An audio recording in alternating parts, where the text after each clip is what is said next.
So you're moving up here to Ohio, and you're moving in that nice little space between Dayton and Cincinnati.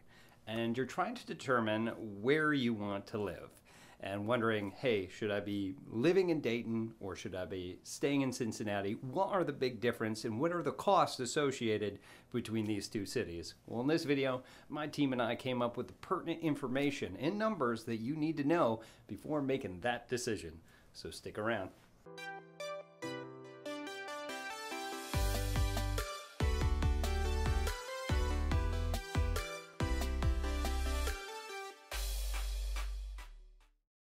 What's up, everybody? This is Tim Whittemore with the Whittemore Group right here in Dayton, Ohio. If this is your first time to our channel, we do tons and tons of videos about everything you need to know about our area. Now, as a military veteran of 14 years and now a military spouse, I've moved so many places. And every time I moved somewhere, there was always such a lack of information of where to move to and what to anticipate. That's why I created this channel for you. So go ahead and hit that subscribe button. Click that little bell so that you're notified every single time we got a new video coming out. Now, honestly, we get tons of phone calls, emails, and texts each and every day from people that are moving to this area, got some questions, need some help, and well, we absolutely love it. So if you are coming to our area, you got some questions, you need some help, again, give us a call, text, email, heck, shoot us that little paper airplane. Whatever you need to do, we got your back when moving here to the Dayton area. Okay, so with that introduction, you know that I am from Dayton. I'm actually not from Dayton. I am a transplant to Dayton. My wife is currently military, and we happen to come into this area. Personally, I love Ohio. It's been fantastic. It's been a little bit of a hiccup because it's 2021 at the time of recording this video. So that means that we went through the pandemic while we were here. So we didn't really get to experience things that they used to be, but I know things are coming back around, which everybody is excited about.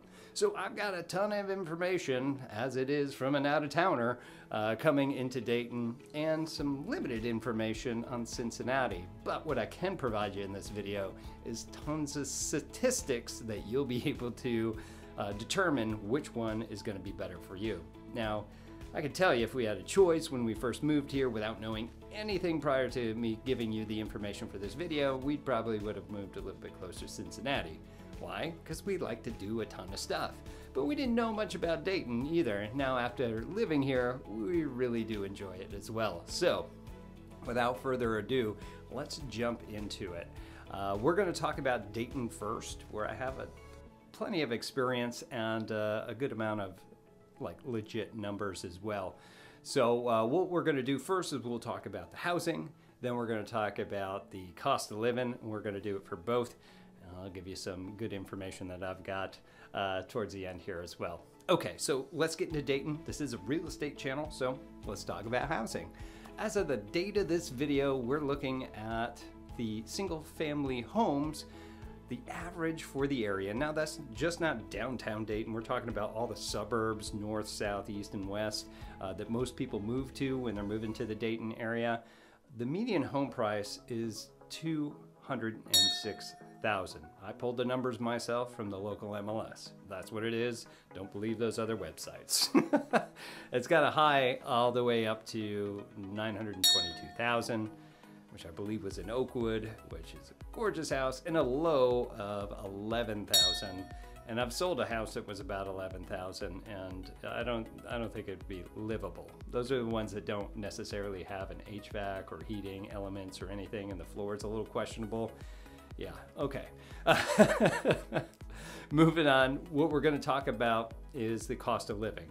The cost of living, if you haven't seen my videos before, is all based off of an index. We get this index through different websites like AreaVibes and .com and different places like that. So we pull all these numbers to give you this determination with a true housing determination as well. So what this is on an index up to 100, where 100 is the average of the continental United States, and if it's higher or lower will depend upon that, which makes percentages easy. Fun numbers. All right, moving on. We got goods and services. On the index, it's rated a 103, which means it's 3% above the national average in Dayton. If you look at a men's haircut costs about 18 bucks. In Dayton, the national average, about $17.49. Looking at groceries, heading over to Kroger or Meijer or something like that. That's our grocery stores here. It is 94 on the index, which means it's 6% below the national average. We'll take something that I personally love as a good old 6-pack of beer. Beer cost in Dayton about $8.99, and our national average is about $9.23. Okay, moving on to healthcare through the Dayton area. On the index, it is an 85, which means it's 15% below the national average. We'll take something like a doctor's visit. In the Dayton area, a typical doctor's visit will cost you about $79. The national average is around $115.25. Let's talk about housing. Now, I already gave you the statistics for housing here, but with that being said, against a national average of 217.5, you're looking at an index of about 95, which means it's 5% below the national average. Very affordable housing. As we look at transportation is 104, which is 4% above the national average. We'll take something like tire balancing. Tire balancing is about $50.32 in Dayton, and our national average is sitting around $48.90. Next is utilities. Utilities on our index is a 91, which means it's 9% below the national average. We'll take something like an all-electric home for heating and cooling throughout the year. Your average monthly bill for that's about $144.86. Our national average sits at about $167.60. So overall, those people that are doing the numbers in their head, well, I'll tell you, don't have to continue to do that. It is 97, so it is 3% below the national average to live in the Dayton area. It's absolutely beautiful, by the way. Okay, so moving down to Cincinnati, let's go ahead and talk about the housing in the immediate area of Cincinnati. For a single family home, your median price is $215,380, and that's a high all the way up to $2.7 million and a low of $39,000. And I imagine that $39,000 was much like the $11,000 one I described earlier in Dayton. Okay, let's go across the index. Once again, we have goods and services in Cincinnati sits at a 102, which means it's 2% above the national average. We'll take something like going to the movies. Going to the movies in Cincinnati is going to cost you about $12.92 per visit there. The national average sits at about $10.72. Our groceries on the index sits at a 97, which is 3% below the national average. And we'll compare to beer again, because why not? It is $8.31, and the national average, once again, is $9.23. We'll talk about healthcare. Healthcare in Cincinnati sits at 103 on the index, which means it's 3% above the national average. Typical doctor's visit down in Cincinnati is going to cost you about $118.82, while your national average still sits at $115.25. We'll talk about housing again. Housing is a 99 on the index, again being compared to that national average of 217.5, which means it's 1% below the national average, so we're almost right there. Let's talk about transportation. Transportation sits at 111 on the scale, which means it's 11% above the national average.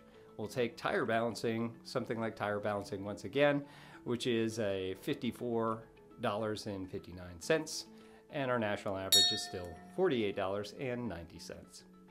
Looking at utilities, utilities in Cincinnati sits at an 87, which means it's 13% below the national average. Talking about heating and cooling, an all-electric home sits at about $133.62 per month to heat and cool that house. Our national average, again, sits at $167.60. So, adding those all up, getting the average, what's the overall? It sits at a 99 out of 100. That's 1% below the national average, so still more affordable than everywhere else on average. All right, and I did want to leave a couple more comments here about comparing the two. Now, I fly back and forth from the Dayton, Cincinnati area every 2 weeks, back to my other market down in the Panhandle of Florida. And in so doing, I've met a lot of people from both areas. And I realized as in Dayton, as we're sitting around and, you know, just conversating at, say, one of the breweries in,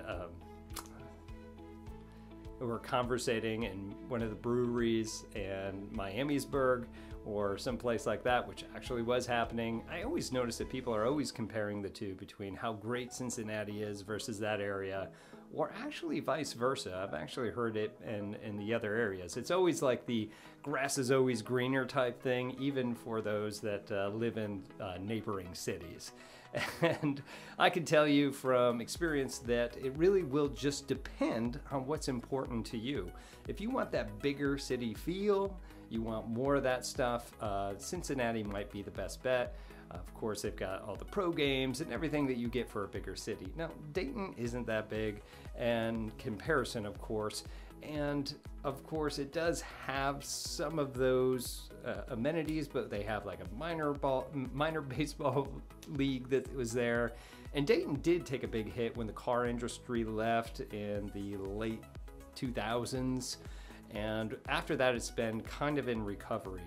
But ever since then, we've been seeing a big revitalization. If you want to be part of like an up and coming city, that Dayton might be the destination for you. And I can tell you that I absolutely love this area. I'm so glad that we had the opportunity to come here. So if you are considering moving to Dayton, you have any questions about the area, or, you know, just kind of word on the street, because it seems to change all the time, you know, feel free to go ahead and leave a comment here below. If you're from Cincinnati or from Dayton, you want to say how great things are, please keep it positive. Go ahead and leave it here in the comments below. And if you have any questions, of course, again, leave them here in the comments below. And if you are moving to the Dayton area and you got some questions, you need some help moving, my team and I got you covered. Give us a call, give us a text. Heck, you know, you got that little paper airplane, whatever you got to do, we got your back when moving here to the surrounding Dayton area. And even if you need help in Cincinnati, we can get you hooked up with a good Cincinnati agent as well. But again, I'm Tim Whittemore with the Whittemore Group here with eXp Realty, and we'll see you in our next video. Take care.